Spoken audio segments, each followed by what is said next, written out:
क्या आप अपने जीवन को एक नई दिशा देना चाहते हैं? जैसे जीवन बीते जा रहा है ऐसे ना बीते, उसको पूर्ण समग्रता के साथ, पूर्ण आनंद के साथ, पूर्ण खुशी के साथ आप जीना चाहते हैं तो आज की बात आपको समझनी चाहिए। आज के इस संवाद में आपके साथ में सिर्फ उतनी बातें शेयर करूंगा जितनी मैंने साधना मार्ग पे चलते हुए जानी, जितना मेरा खुद का स्वयं का अनुभव है और जो चीज़ें मुझे काम की लगी वो बातें आपके साथ में शेयर करूंगा। तो आज की वीडियो में उतनी बातें ही आपके साथ में साझा होंगी जो आपके लिए उपयोगी होंगी। देखिए, जीवन को समग्रता या पूर्ण आनंद के साथ जीने का मतलब है कि जीवन के जितने भी आयाम हैं उनको पूर्णता के साथ आप जी पाएं, सभी डायमेंशंस को आप एक्सपीरियंस कर पाएं। इसी को जीवन को समग्रता के साथ जीना कहा जाता है। अगर आप भी अपने जीवन को समग्रता के साथ जीना चाहते हैं, पूर्ण आनंद के साथ जीना चाहते हैं, तो इसके लिए सबसे जरूरी बात है कि आप इसके लिए अपने आप को तैयार करें। देखिए, जीवन तो सबके लिए समान रूप से उपलब्ध है। भगवान ने सबको समान रूप से अवसर दिए हैं, समान रूप से जीवन दिया है, लेकिन उसी जीवन को कुछ लोग पूर्ण आनंद के साथ जीते हैं और बाकी बचे हुए लोग उस जीवन को कैसे जीते हैं उसके विषय में मुझे कहने की आवश्यकता नहीं है, वो आप अपने आसपास देखते ही हैं। अगर आप पूर्ण आनंद की स्थिति में हैं, आंतरिक रूप से आनंद और खुशी आप महसूस कर रहे हैं, तो लाइफ में चाहे जो सिचुएशन हो, आपकी मनोशांति भंग नहीं होगी। और एक बात आप समझ लें, अवसर जिंदगी में बदलते रहते हैं, सिचुएशन जिंदगी में बदलती रहती है, रिलेशंस जिंदगी में बदलते रहते हैं, लेकिन लाइफ का जो मूवमेंट है, आज जो मूवमेंट है वो कल नहीं रहेगा, कल जो मूवमेंट है वो परसों नहीं रहेगा। आज का जो जीवन है उसको आज ही हमें जीना है। इसलिए हमें सबसे महत्वपूर्ण चीज़ जीवन के आधार के ऊपर काम करना पड़ेगा। और आज का जो हमारा वीडियो है ये पूर्ण रूप से जीवन के आधार को हम कैसे मजबूत कर सकते हैं इसी विषय के ऊपर है। अगर मैं आपसे पूछूं एक बात कि आपके जीवन को कौन अपने अंदर संभाले हुए है, परमात्मा ने जो जीवनी शक्ति आपको दी है उसको कौन संभाले हुए है अपने अंदर, तो आपका ये स्थूल शरीर। तो सबसे आधारभूत चीज़ अगर मैं बोलूं तो ये शरीर है। अगर शरीर भी आपका साथ देना शुरू कर दे, मन की तो आप बहुत बात छोड़ ही दीजिए, मन तो बहुत सूक्ष्म चीज़ होगी। हम सबसे पहले आधारभूत चीज़ की बात करते हैं। तो सबसे आधारभूत चीज़ है आपका शरीर, जिसके अंदर आपका जीवन है। अगर ये शरीर भी आपका सपोर्ट करना शुरू कर दे, आपका साथ देना शुरू कर दे, तो आप जीवन में ऐसी ऐसी अमेजिंग चीज़ें फील करेंगे, ऐसे ऐसे अनुभव फील करेंगे जिनसे आप अभी तक वंचित रहे हैं। इसलिए हमारा पहला स्टेप होगा शरीर का शोधन करना, शरीर की क्लींजिंग करना। देखिए, अगर शरीर साफ है, शुद्ध है, तो उसके अनुभव भी साफ होंगे, शुद्ध होंगे और अच्छे से आप एक्सपीरियंसेस कर पाओगे। जीवन में आपके पास में कितनी भी उपलब्धियां हो, कितने भी संसाधन हो, उनका उपभोग करने के लिए, उनका भोग करने के लिए ये शरीर ही माध्यम बनेगा। आपके पास में संसाधन तो बहुत सारे हैं, लेकिन अगर ये शरीर स्वस्थ नहीं है, ये शरीर आपके काम नहीं आ रहा है, तो आप उनका उपभोग भी ठीक प्रकार से नहीं कर सकते। जीवन में सब चीज़ें आपकी बहुत अच्छे से हैं, रिलेशंस बहुत अच्छे हैं, आपके पास में धन संपत्ति बहुत अच्छे हैं, बहुत अच्छे आपके पास में संसाधन हैं, सब चीज़ें ठीक है, बस ये शरीर अगर ठीक नहीं है तो बाकी सारी चीज़ें किसी काम की नहीं है। इसलिए सबसे महत्वपूर्ण चीज़ क्या है? ये शरीर। इसको सबसे ज़्यादा महत्व देना भी चाहिए। योग में भी सबसे मूलभूत चीज़ अगर किसी को कहा गया है तो वो ये शरीर है, क्योंकि ये शरीर अगर स्वस्थ है, ये शरीर अगर ठीक है, तो बाकी सब चीज़ें ठीक हैं। और बाकी चीज़ें अगर ठीक नहीं भी हैं तो शरीर के माध्यम से उनको ठीक किया जा सकता है। अगर शरीर ठीक नहीं है और बाकी सब चीज़ें ठीक हैं तो बाकी सब चीज़ों का आनंद भी नहीं लिया जा सकता। देखिए, आनंद और खुशी ये हमारे अंदर से पैदा होने वाली चीज़ है। बाहर किसी भी चीज़ की वजह से हमारे अंदर आनंद पैदा नहीं होता। हमारे अंदर आनंद होता है, इसलिए हम बाहरी चीज़ों को भी आनंदित होकर उनका उपभोग कर पाते हैं, उनको एंजॉय कर पाते हैं। इसलिए हमारी पहली शर्त है शरीर का शुद्ध होना और स्वस्थ होना। अब शरीर शोधन की अगर बात करें तो इसको हम दो स्तर पे काम करेंगे। पहला होगा फिजिकल लेवल पे, जो हमारा स्थूल शरीर हमें दिखाई देता है, इस बॉडी की क्लींजिंग करना। अब इसको क्या है, देखिए, पहला तो शरीर का शोधन में आएगा आपको शरीर को साफ सुथरा रखना बाहरी रूप से, दूसरा आएगा आंतरिक रूप से। अब शरीर को आंतरिक रूप से शुद्ध रखने के लिए योग के अंदर अलग अलग प्रक्रियाएं बताई गई हैं। जैसे षटकर्म इत्यादि का अभ्यास करके आप शरीर के आंतरिक जो मल हैं उनको साफ कर सकते हैं। साथ ही प्राणायाम आदि क्रियाएं करके आप प्राण के माध्यम से शरीर के अंदर के जो टॉक्सिन्स हैं उनको बॉडी से बाहर निकाल सकते हैं। इससे क्या होगा, आपकी नाड़ियां शुद्ध होंगी। नाड़ियां शुद्ध होंगी तो शरीर के प्रत्येक हिस्से तक प्राण का सही तरीके से और प्रॉपरली संचार होगा। और प्राण क्या है? ये सूक्ष्म ऊर्जा है, और ये सूक्ष्म ऊर्जा जब किसी स्थान पर या किसी अंग के पास पहुंचती है तो वहां पूर्ण रूप से ऊर्जा पहुंचती है और वो अंग पूर्ण रूप से कार्य कर पाता है। अब शरीर के आंतरिक अंगों तक अगर पूर्ण रूप से प्राण ऊर्जा पहुंचेगी तो वो सभी अंग प्रफुल्लित होकर आनंदित होकर कार्य करेंगे और आपका शरीर आपका सहयोग करेगा। तो दो स्तर के ऊपर काम होगा शरीर का। पहली बात तो बाहरी और आंतरिक रूप से शोधन, जिसमें बाहरी रूप से स्वच्छता आ गई, स्वच्छंदता आ गई, और दूसरा आंतरिक रूप से जिसमें प्राणायाम और षटकर्म इत्यादि अभ्यासों का हम सहयोग लेंगे। अब इसी के अंदर व्याधियों से मुक्ति भी आती है। अगर आपके शरीर में कोई रोग और व्याधि है तो वो भी आपके लिए बाधक है, क्योंकि अगर शरीर में कोई भी रोग और व्याधि है तो भी आप लाइफ को ठीक प्रकार से एंजॉय नहीं कर सकते। इसलिए शरीर के अंदर से रोग और व्याधियों के लिए योग के, प्राणायाम के, षटकर्म के, इनके अभ्यास करके उन व्याधियों से निजात पाया जा सकता है। तभी आप शरीर को पूर्ण आनंद की स्थिति तक ला सकते हैं। ये तो हो गया स्थूल शरीर के ऊपर, लेकिन इतना भर नहीं है, इससे भी सूक्ष्म चीज़ें हैं शरीर के अंदर। हमारी भावनाएं, हमारे इमोशंस, बचपन से हम कितने सारे इमोशंस दबाते चले आए हैं, कितनी सारी मानसिक कुंठाएं हमारे अंदर भरी हुई हैं। बचपन से हम कितने हमारे इमोशंस हैं जो व्यक्त ही नहीं कर पाते हैं।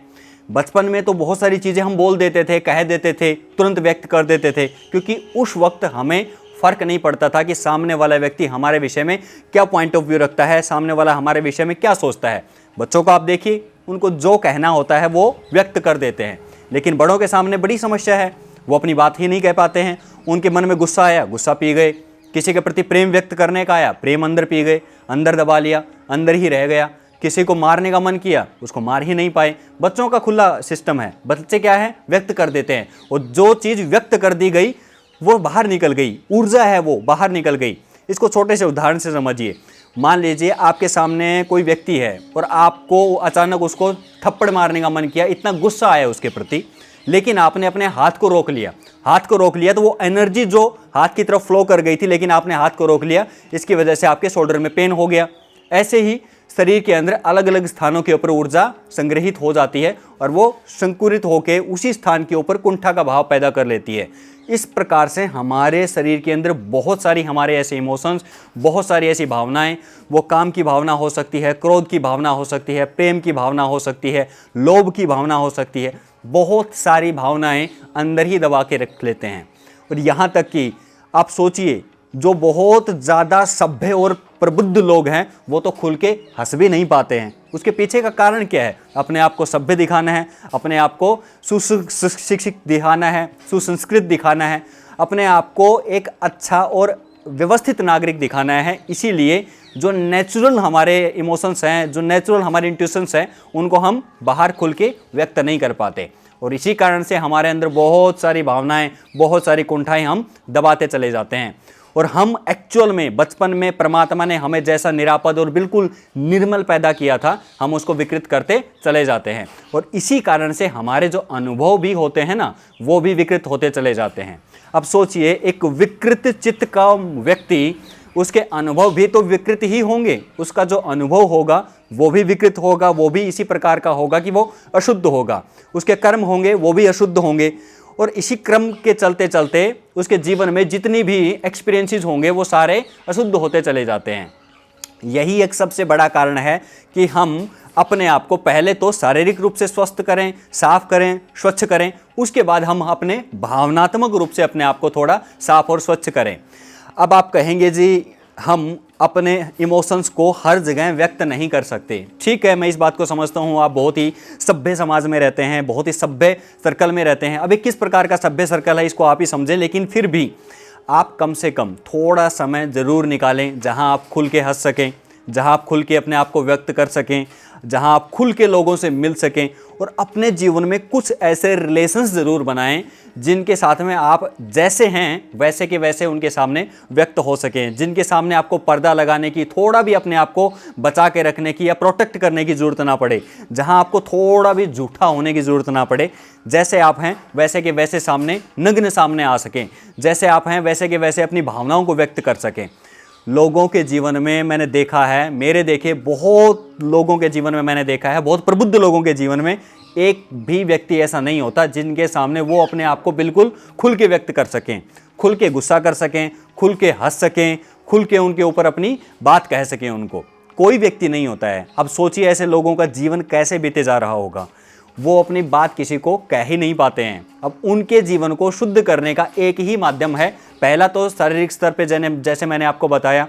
अब इमोशनल स्तर के लिए आपके जीवन में अगर कोई नहीं है तो आप प्रकृति में जाइए, उसका सोल्यूशन मैं आपको बताता हूँ। आप खुले एनवायरनमेंट में कहीं भी जाएं, जंगल में जाएं, कहीं ऐसी जगह जाएं जहां आपको कोई ना देख रहा हो, जहां आपको कोई ना सुन रहा हो। आप पेड़ों के सामने अपनी बात को व्यक्त करें, आप जोर से चिल्लाएं। आप खुद सोचिए, आप आखिरी बार जोर से खुल के चिल्लाए कब थे? जैसे बच्चे रोज चिल्लाते रहते हैं, पूरे दिन चिल्लाते रहते हैं, ऐसे आप कब चिल्लाए थे? आप आखिरी बार बहुत जोर से खुल के कब हंसे थे? आपने जीवन में अभी रिसेंटली सोच के देखिए, आपने बिल्कुल अकवर्ड ऐसे ही बकवास चीजें कब करके देखी थी जिनका कोई मतलब नहीं है। हर चीज का मतलब होना जरूरी नहीं है। कुछ चीजें सिर्फ आनंद के लिए की जाती हैं, कुछ चीजें सिर्फ खुशी के लिए की जाती हैं, कुछ चीजें सिर्फ ऐसे ही की जाती हैं कि बस करने का मन है, उनके पीछे कोई औचित्य या कोई विशेष उद्देश्य नहीं होता है। अगर हर चीज उद्देश्यपूर्ण तरीके से ही की जाए, उद्देश्य की पूर्ति के लिए ही की जाए, तो फिर जीवन का कोई अर्थ नहीं रह जाता है। जीवन सिर्फ जीने के लिए है। इसको जैसा ये उपलब्ध हुआ है, इसको उसकी उतनी ही समग्रता के साथ में जीने के लिए जरूरी है कि आप अपने आप को पूर्ण रूप से व्यक्त करें। अगर आप देखें तो पशु पक्षी पेड़ पौधे जीव जंतु सभी जैसे हैं वो वैसे के वैसे रहते हैं, इसलिए वो सभी बहुत खुश हैं, केवल मनुष्य को छोड़ के। क्योंकि मनुष्य अपनी भावनाओं को दबा लेता है, मनुष्य अपने आप को सुसभ्य दिखाने के लिए अपने आप को एक दायरे में बांध लेता है, और यही सबसे बड़ी समस्या खड़ी होती है। हम अपने आप को दायरे में बांधते चले जाते हैं। जैसे जैसे आप आंतरिक रूप से शुद्ध होते जाएंगे, वैसे वैसे आपके अनुभव भी शुद्ध होते चले जाएंगे, वैसे वैसे आपके कर्म शुद्ध होते चले जाएंगे। कर्मों से आपके अंदर का चित्त शुद्ध होगा, और फिर देखना आपके जीवन में कितना बड़ा रूपांतरण आता है। और जैसे जैसे आपके जीवन में रूपांतरण आएगा, खुशी आनंद और जीवन का जो एक्चुअल एक्सपीरियंस है वो आप ले पाएंगे। लोग इतना लंबा जीवन जी के चले जाते हैं, इतने संसाधनों के बीच रहते हुए भी वो जीवन को समग्रता के साथ नहीं जी पाते। उसका सबसे बड़ा कारण है कि वो जैसे हैं अपने आप को वैसा कहीं व्यक्त ही नहीं कर पाते हैं, दबे हुए रहते हैं। मेरे कितने सारे लोगों के साथ में बात होती है, और कोई छोटे मोटे लोग नहीं, बड़े प्रबुद्ध लोग हैं, वो उनका एक ही बात कहनी है, उनका एक ही व्यक्त करना है कि बचपन में बहुत मज़ा आता था जी, बचपन में बहुत आनंदपूर्ण था। सबके मुंह के ऊपर यही बात रहती है। क्यों था आनंदपूर्ण? क्योंकि बचपन के अंदर आप जैसे थे वैसे के वैसे व्यक्त कर पाते थे अपने आप को। जैसे जैसे आप बड़े होते गए, अपने आप को क्लोज करते गए, अपने आप को बंद करते चले गए, आपके सामने दायरे आते चले गए, आप अपने आप को एक बाउंड्री के अंदर रखते चले गए। जितनी बाउंड्रीज उतने आप अंदर दायरों के अंदर बेड़ियों के अंदर बंधते चले गए। जितना ज़्यादा आप अंदर बंधते चले जाएंगे, आपके सामने उतनी ही समस्याएं आएंगी, आप अपने आप को व्यक्त ही नहीं कर पाएंगे।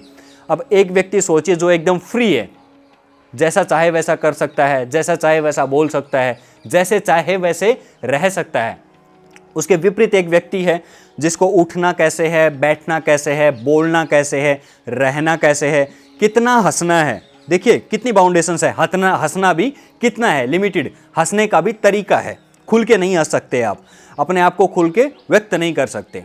तो मेरी बात मानिए, अगर आपको जीवन को समग्रता के साथ में जीना है, उसका पूर्ण आनंद लेना है, तो एक ही शर्त है उसकी, अपने आप को पूर्ण रूप से व्यक्त करना सीखिए। अपने जीवन में कुछ ऐसे संबंध बनाइए, अगर नहीं हैं तो ज़रूर बनाइए। कम से कम क्लोज ऐसे रिलेशन एक दो ज़रूर होने चाहिए, जिनके साथ में आप अपने आप को पूर्ण रूप से खुल के व्यक्त कर सकें, जिनके सामने आपको कुछ बाउंड्रीज रखने की, कुछ दायरा रखने की ज़रूरत ना हो। कुछ ऐसे मित्र ज़रूर होने चाहिए, और उनके साथ में कुछ मिनट, दिन में कुछ मिनट उनके साथ में ज़रूर स्पेंड करें, कुछ बात ज़रूर करें जिस वक्त कोई काम की बात ना हो। बस ऐसे ही संवाद होना चाहिए, ताकि आप कुछ कह सकें और कुछ सुन सकें। उस बातचीत का कोई औचित्य नहीं होगा, उस बातचीत का कोई मोल नहीं होगा, लेकिन वो आपके अंदर खिलावट लेके आएगी। और सप्ताह में कम से कम एक दिन ऐसा जरूर निकालिए जब आप एकांत में जाके पूर्ण रूप से, अगर आपका नाचने का मन है आप नाचिए, आपका गाने का मन है आप जोर से गाइए, आपका हंसने का मन है तो हंसिए, आपका अगर कुछ भी करने का, जो आपको करने का मन है, आप कुछ ना कुछ ऐसा करके देखिए। और उस कार्य का कोई मतलब नहीं होना चाहिए, बेमतलब, कुछ भी बेमोल। ऐसे काम आपको अंदर से खिलावट लेके आएंगे, जो अंदर दबी हुई भावनाएं हैं उनको बाहर निकालेंगे, और फिर से वही बचपन जैसा आनंद, बचपन जैसी खुशी और बचपन जैसी प्रफुल्लता आपके अंदर आएगी। तो आज के वीडियो में यही था। वीडियो का जो कॉन्सेप्ट था, मुझे लगता है आप समझ गए होंगे कि आपके अंदर वही बच्चा जो परमात्मा ने दे के आपको भेजा था, उसको दोबारा से पैदा करना इस वीडियो का उद्देश्य है, और आप कोशिश करें कि उसको दोबारा से बाहर निकाल पाएँ। जैसे ही वो बच्चा दोबारा से बाहर आएगा, देखना आप जीवन को पूर्ण आनंद के साथ जीने लगेंगे। फिर आपको ज़्यादा फर्क नहीं पड़ेगा कि कोई व्यक्ति आपके विषय में क्या कहता है, कौन क्या आपके विषय में बात करता है। आशा है वीडियो समझ में आया होगा, वीडियो का कॉन्सेप्ट आपके समझ में आया होगा। इसी प्रकार से आगे वाले वीडियोज़ में और हम विस्तारपूर्वक इस विषय पर बात करेंगे। खुश रहें, आनंदपूर्ण रहें।